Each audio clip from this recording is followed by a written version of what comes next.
سوال یہ پیدا ہوتا ہے کہ یہ جو ججز نے جو خط لکھا ہے اسلام آباد ہائی کورٹ کے ججز نے، یہ تو چیف جسٹس قاضی فائز عیسیٰ کے دور میں ہی لکھا ہے، اور 25 مارچ کو انہوں نے یہ خط لکھا تھا، اور 26 مارچ پر پھر باقاعدہ طور پر اس پر کارروائی شروع ہوئی۔ تو چیف جسٹس قاضی فائز عیسیٰ کے اس آبزرویشن، اس دعوے میں کچھ بہت زیادہ تضاد نظر آ رہا ہے۔ اور خاص طور پر آپ کو یہ بتاتا چلوں کہ جب 25 مارچ کو جب اسلام آباد ہائی کورٹ کے ججز نے یہ خط لکھا تھا، تو اس میں انہوں نے باقاعدہ طور پر یہ بھی مینشن کیا تھا، لکھا تھا کہ ہم اس وقت کے چیف جسٹس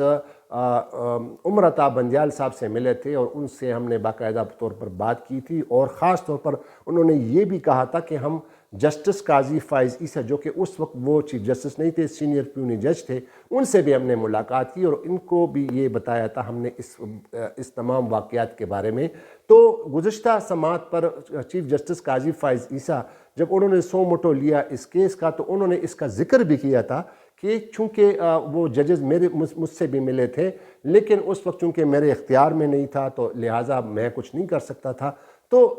اب سوال یہ پیدا ہوتا ہے کہ جب چیف جسٹس قاضی فائز عیسیٰ یہ فرما رہے ہیں کہ اس وقت میرے اختیار میں نہیں تھا، تو پھر جب 17 سپٹمبر کو جب انہوں نے اوتھ لیا، جب انہوں نے اپنے آفس سنبھالی، یعنی چیف جسٹس آف پاکستان بن گئے، تو ان کو چاہیے تھا کہ وہ اگر وہ اس مسئلے کو اٹھاتے، اس وقت اس پر سو موٹو لے لیتے، اس پر کیوں انہوں نے نہیں لیا؟ تو یہ ایک تضاد سا جو ہے وہ سامنے آ رہا ہے، اور پتہ نہیں کہ وہ کیوں اس طرح کر رہے ہیں، اور ان کی جو ہے وہ منشا کیا ہے، آخر کیوں کل ایک سماعت جو تھی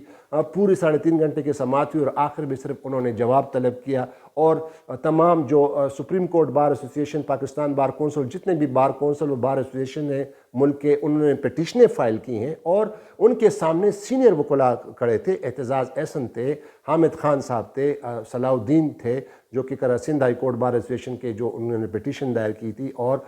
سابق سپریم کورٹ بار ایسوسی ایشن کے صدر عابد الزبیری تھے، وہ کھڑے تھے۔ لیکن چیف جسٹس آف پاکستان نے اپنے منظور نظر جو اس وقت سپریم کورٹ بار ایسوسی ایشن کی جو باڈی اور پاکستان بار کونسل کی جو باڈی ہے، ان کو انہوں نے کہا کہ آپ ان کے ذریعے جو ہیں اپنے جوابات جمع کرائیں، جس پر انہوں نے اعتراض کیا کہ جناب ہمیں ایک انڈیپینڈنٹ ہم نے پٹیشن فائل کی ہے۔ تو اس پر چیف جسٹس نے کہا کہ آپ کو مجھ پہ اعتبار نہیں ہے۔ حامد خان صاحب کو کہتے آپ کو مجھ پر اعتبار نہیں ہے۔ حامد خان صاحب نے کہا کہ جی یہ اعتبار کی بات نہیں ہے، ہم نے ایک الگ پٹیشن فائل کی ہے، تو ہمیں الگ وہ کرنے دیں، آپ ہمیں سپریم کورٹ بار ایسوسی ایشن اور پاکستان بار کونسل پہ اس پہ کیوں ہمیں تابع کر رہے ہیں؟ تو بہرحال انہوں نے کہا کہ چلے ٹھیک ہے، پھر آپ کیونکہ یہ مسئلہ جو ہے عدلیہ کی آزادی کے حوالے سے، تو آبجیکٹیو جو اس کا جو ہمارا مقصد جو ہے وہ ایک ہونا چاہیے، لیکن بہرحال پھر انہوں نے کہا کہ یہ آپ الگ الگ جوابات، اپنے تجاویز، پروپوزلز، ریکمنڈیشن ہمیں بھیج دیں۔ تو یہ کہنا مقصود یہ ہے کہ اب آخر اس کا فائدہ کیا تھا؟ ایک بڑا سوال اٹھتا ہے نا، جب تمام ہائی کورٹ کے ججوں نے آپ کو کہہ دیا کہ جناب یہ جو انٹیلیجنس ایجنسیوں کی جو مداخلت ہے ججز عدلیہ کے کام میں، اور پھر ججوں کو جو ہے انفلوئنس کرنا، یہ تو ایک بہت بڑا اوپن سیکرٹ ہے، اتنا بڑا جو ہے آپ کے پاس آ گیا، تو پھر اس میں مزید تجاویز اور پروپوزلز کی کس بات کی ضرورت ہے؟ کیا قاضی فائز عیسیٰ صرف میرے خیال میں ٹائم پاس کر رہے ہیں کیونکہ وہ نہیں چاہ رہے تھے؟ اور دوسری جو اہم بات ہے، اس سماعت کے دوران جب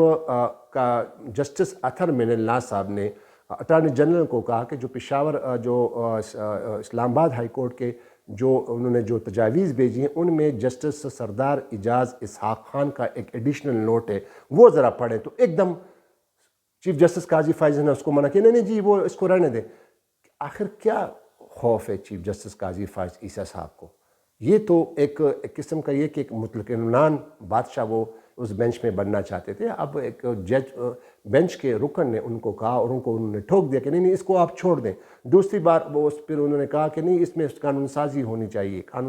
چاہیے تاکہ پارلیمنٹ کو ہم سٹرانگ بنانا چاہتے ہیں، اور تاکہ اگر پارلیمنٹ سٹرانگ نہیں ہوگا، پارلیمان جو ہے مضبوط نہیں ہوگا، تو اور طاقتیں جو ہے وہ مضبوط تر ہو جائیں گی، تو لہٰذا اس پر قانون سازی کرنی چاہیے۔ تو اس پر جسٹس اطہر من اللہ صاحب نے ان کو صحیح جواب دیا کہ نہیں اس میں کوئی قانون سازی کی ضرورت نہیں ہے، کیونکہ جو پرائم منسٹر ہوتا ہے اس کی جو کابینہ ہوتی ہے اس کے ماتحت تمام انٹیلیجنس ایجنسیاں اور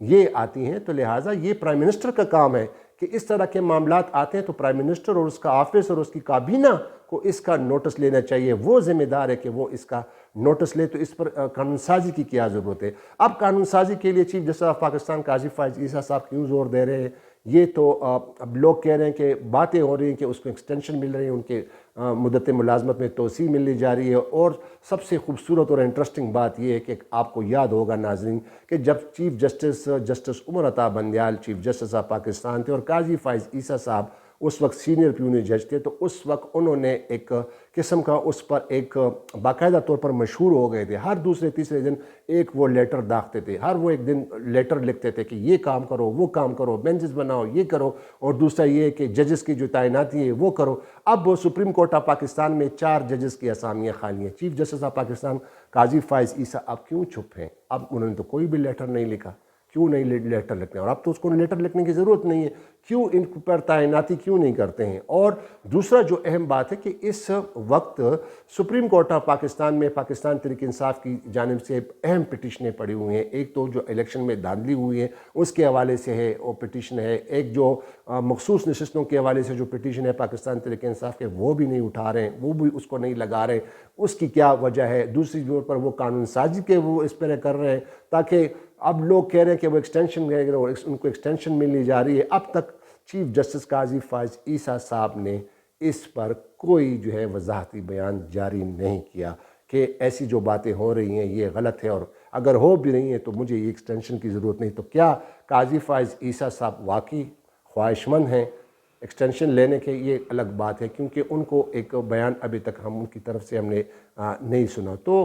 دوسری بات یہ کہ جو کل بینچ کے دوران، چونکہ جسٹس منصور علی شاہ صاحب کو پہلے بہت یہ حلقے میں بتایا جا رہا تھا کہ وہ اس کے دھڑے کے جج ہیں، لیکن کل جسٹس منصور علی شاہ صاحب جو ہے وہ بالکل ان کے قابل تحسین ہے۔ انہوں نے کل جو بات کی کہ دیکھیں کہ اسلام آباد ہائی کورٹ نے کا یہ اختیار تھا کہ وہ ججز جو ہے وہ 100 موٹو نوٹس لے سکتے تھے جب ان کے خلاف یہ ہوا۔ تو دوسری بات یہ، لیکن جب انہوں نے اب ہم سے رجوع کر لیا تو یہ ہماری ذمہ داری ہے۔ انہوں نے کہا تھا کہ ہمیں اب ایک فائر وال جو ہے وہ بنانا پڑے گا، کنسٹرکٹ کرنا پڑے گا، بلڈ کرنا پڑے گا، تعمیر کرنا پڑے گا کہ اس طرح کے جو بیرونی یا اندرونی جو مداخلت ہے، وہ بیرونی مطلب کہ باہر سے اگر انٹیلیجنس ایجنسیاں وہ مداخلت کرتی ہے، یا اندرونی یا سپریم کورٹ کے اندر ہی یا عدلیہ کے اندر ہی کوئی جو ہے کوئی مداخلت ہوتی ہے تو اس کا سدباب کیا جائے۔ اور منصور علی شاہ صاحب نے یہ بھی کہا کہ ہمیں اب ایک سسٹم کو جو ہے نا ان پلیس کرنا ہوگا، ایک سسٹم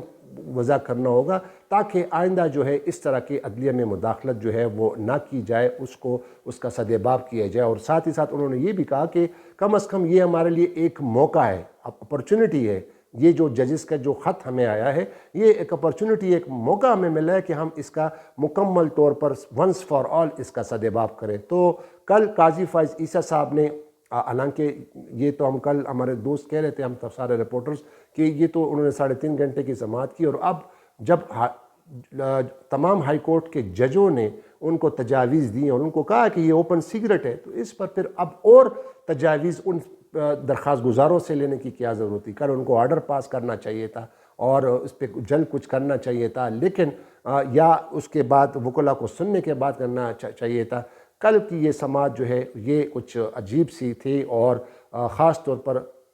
نعیم اختر افغان نے بھی ایک بڑی اچھی بات کی۔ اٹارنی جنرل سے پوچھا کہ آپ اگلی سماعت میں ہمیں یہ بتائیں کہ یہ جو 3 ایجنسیاں ہیں، یعنی انٹیلیجنس بیورو ہے، IB ہے، ISI ہے، اور دوسری جو MI ہے، یہ کس قانون کے تحت بنے ہیں، اور اس قانون میں کیا اگر اس طرح یہ تمام ایجنسیاں اگر کوئی مداخلت کرتی ہے تو اس کے خلاف جو اگر کارروائی ہوتی تو وہ اس کا پروسیجر کیا ہوگا۔ اور ساتھ ہی ساتھ جمال خان مندوخیل نے یہ بھی اٹارنی جنرل سے کہا کہ آپ ہمیں یہ بھی بتائیے گا کہ آخر جب کسی ایجنسی کی طرف سے کوئی اہلکار کوئی انکروچ کرتا ہے، کوئی اقدام کرتا ہے، تو آیا یہ اس کا ذاتی فعل ہوتا ہے یا اس ایجنسی کی ایما پر ہوتا ہے؟ اس پر بھی ہمیں آپ اگلی سماعت پر بتائیے گا۔ تو کل کی سماعت جو ہے بڑی انٹرسٹنگ تھی۔ اب دیکھنا یہ ہوگا کہ قاضی فائز عیسیٰ صاحب کتنے سنسیئر اور اس معاملے کو کتنے سنسیئرلی اس کو ٹیک اپ کرنا چاہتے ہیں اور اس کو حل کرنا چاہتے ہیں، اور اس میں کیا وہ آرڈر دینا چاہتے ہیں جو عدلیہ کی آزادی کے لیے، رول آف لا کے لیے، آئین کی پاسداری کے لیے بہتر سے بہتر ثابت ہو۔ تو ایک اور ویڈیو میں دوبارہ آپ کے سامنے حاضر ہوں گے، تب تک کے لیے اجازت دیجیے۔ خدا حافظ۔ پاکستان زندہ باد۔